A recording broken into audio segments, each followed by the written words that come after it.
Victor Langston liked to say he didn't buy buildings, he bought futures. At 48, he had built an empire out of brick, glass, and other people's hesitation.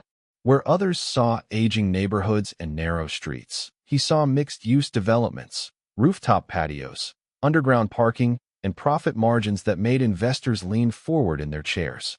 Brookdale had been easy. Too easy. Old warehouses became loft apartments. Corner diners became wine bars. Families that had lived in the same homes for 30 years took generous checks and moved further out. Victor never forced anyone. He didn't have to. His offers were persuasive. His lawyers were precise. His timing was impeccable. The Maplewood district was simply the next logical step. Tree-lined streets. Modest craftsman homes. A public elementary school 2 blocks from a small community park. Sentimental, yes. Profitable, definitely. Within 3 months, Victor's company had secured contracts for almost every property on the block. Almost. House number 214 sat in the middle of the acquisition zone like a stubborn comma in a sentence that refused to end. It was painted a soft, fading blue. The porch steps were slightly uneven. There were chalk drawings on the driveway and a vegetable garden that looked carefully maintained. The owner was Elena Ramirez, 34, elementary school teacher, divorced, 2 children. Victor reviewed the file himself. Single income, modest savings, no corporate backing, no legal team. He assumed it would take one conversation. He drove there personally, partly out of curiosity and partly because he enjoyed the psychological advantage of face-to-face negotiations. Elena opened the door without hesitation. She didn't look intimidated. She didn't look impressed either. He delivered his pitch smoothly. Urban revitalization. Increased property values. Safer streets. Opportunity. Then he showed her the number. It was well above market value. Most people blinked when they saw that figure. Elena didn't. She studied it carefully, asked a few clarifying questions, then handed it back. I'm not selling. Victor smiled politely, assuming hesitation. You could buy something larger, closer to downtown. She shook her head. My kids walk to school from here. Their friends live on this street. My salary doesn't increase just because your buildings do. There was no anger in her voice, just certainty. Victor left mildly irritated, but unconcerned. Resistance was part of the process. Weeks passed. She didn't call. His team applied pressure legally. Notices about zoning reviews. Infrastructure assessments. Projected increases in property tax once redevelopment began. All technically procedural. All strategically uncomfortable. Still, she refused. At the first public redevelopment forum, Victor stood at the podium in a tailored charcoal suit, presenting glossy renderings of modern townhomes with landscaped walkways and boutique retail space. When the floor opened for questions, Elena stood. She didn't raise her voice. She didn't accuse him of greed. She asked about traffic flow near the elementary school, about long-term rent increases, about whether teachers in Brookdale would still be able to live where they worked. Victor responded in his calm corporate tone. Progress requires adjustment, he said. We can't freeze neighborhoods in time. There were nods, a few scattered claps, but Elena wasn't finished. Adjustment for who? She asked. The room shifted. Victor felt something he hadn't felt in years.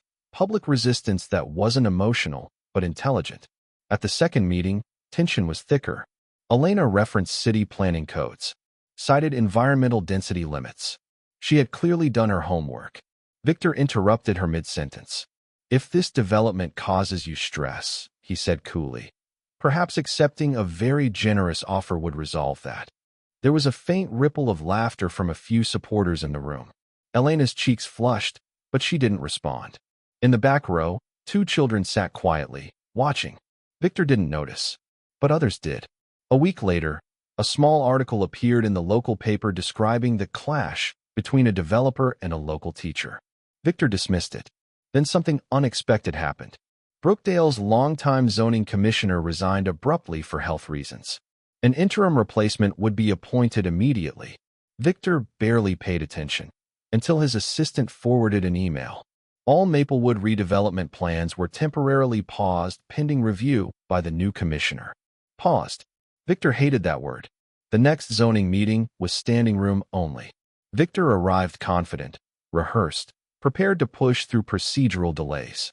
Then he saw her, seated at the center of the long municipal table, wearing a navy blazer, hair pulled back neatly, a small silver nameplate in front of her. Elena Ramirez, acting zoning commissioner. For a moment, Victor genuinely thought it was symbolic. Advisory. Temporary. It wasn't. The council chair formally introduced her credentials. Master's degree in urban planning completed at night over 6 years. Service on community advisory boards. Unanimous recommendation from the review committee. Victor felt heat rise in his collar. Elena didn't look at him. She conducted the meeting with measured precision. She requested updated environmental impact reports, independent traffic reassessments, affordable housing allocation adjustments, infrastructure funding guarantees from the developer. Every request was lawful, justified, structured. Victor's legal team scrambled. Investors began asking uncomfortable questions. Holding costs climbed into the millions. Victor requested a private meeting. She agreed.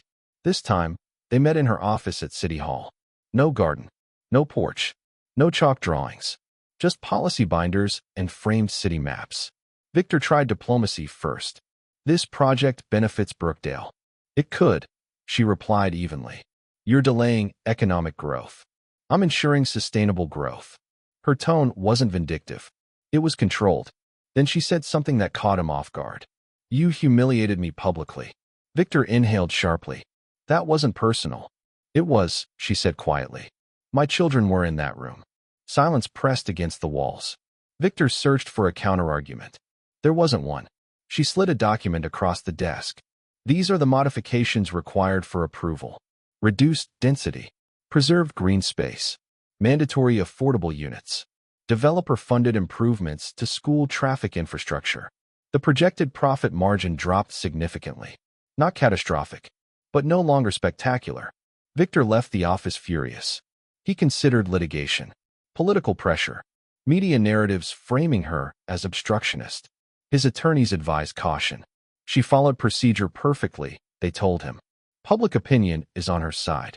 Then came the second twist.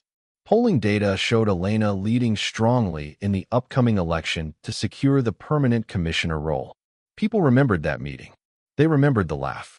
They remembered who spoke calmly and who interrupted. Victor realized something uncomfortable.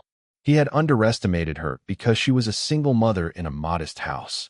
But while he had been building vertically, she had been building strategically, quietly, patiently. Within weeks, Victor made a decision that surprised even his executive team. He revised the project entirely. More green space than required. Additional affordable units. A community child care center integrated into the design. Infrastructure funding that exceeded her demands. When he announced the changes publicly, he framed it as evolution through collaboration. Privately, he scheduled one final meeting. This time, he came alone. No lawyers. No projections. I handled that wrong, he said simply. Elena studied him for a long moment. You're not the villain, she replied. But unchecked ambition can make anyone look like one. For the first time in years, Victor didn't have a prepared response.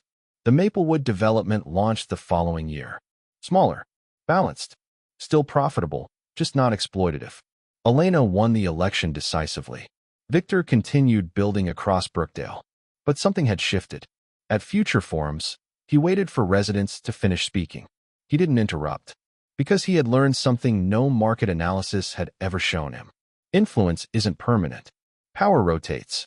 And the person you dismiss in a small blue house on a quiet street might one day be the one signing your permits. Respect, he realized too late, is always cheaper than arrogance.